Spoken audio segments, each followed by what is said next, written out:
పుంగనూరు పట్టణంలో ఎంపీ మిథున్ రెడ్డి అరెస్ట్ను ఖండిస్తూ సోమవారం మధ్యాహ్నం వైఎస్ఆర్సీపీ నాయకులు నల్ల బ్యాడ్జీలు ధరించి ర్యాలీ నిర్వహించారు. ప్రైవేట్ బస్టాండ్ నుంచి అంబేద్కర్ సర్కిల్ వరకు నిర్వహించిన ఈ ర్యాలీలో అంబేద్కర్ విగ్రహానికి వినతిపత్రం సమర్పించారు. వైకాపా రాష్ట్ర కార్యదర్శి కృష్ణమూర్తి మాట్లాడుతూ కూటమి ప్రభుత్వం ప్రజలను మోసం చేసిందని, ప్రజలు త్వరలో తగిన బుద్ధి చెప్తారని విమర్శించారు. ఈ కార్యక్రమంలో పలువురు నాయకులు, కార్యకర్తలు, అభిమానులు పాల్గొన్నారు.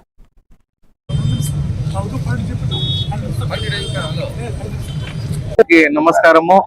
మా యువ నాయకుడు, మా ప్రియతమ నాయకుడు, రాజంపేట పార్లమెంట్ సభ్యులు మిథున్ అన్న గారిని ప్రజలందరూ చూస్తున్నారు. 2-3 రోజులుగా ఆయన మీద ఎంత అరాచకంగా ఇది చేసి అరెస్ట్ చేయడం జరిగింది.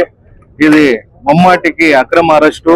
ఎందుకంటే ఈ కూటమి ప్రభుత్వం ఏర్పడిన తర్వాత ప్రజలు వాళ్ళకి అవకాశం ఇచ్చారు మంచి చేయడానికి. అది వదిలేసి ముఖ్యమంత్రి గాని, డిప్యూటీ సీఎం గాని, నారా లోకేష్ గారు కూడా ఏం చేస్తున్నారంటే ప్రైవేట్ పాలిటిక్స్ చేస్తూ ఇలా ప్రజా ఆదరణ ఎవరికైతే, ఏ నాయకులకైతే ఉంటుందో వాళ్ళకంతా అక్రమ అరెస్టులు చేస్తున్నారు.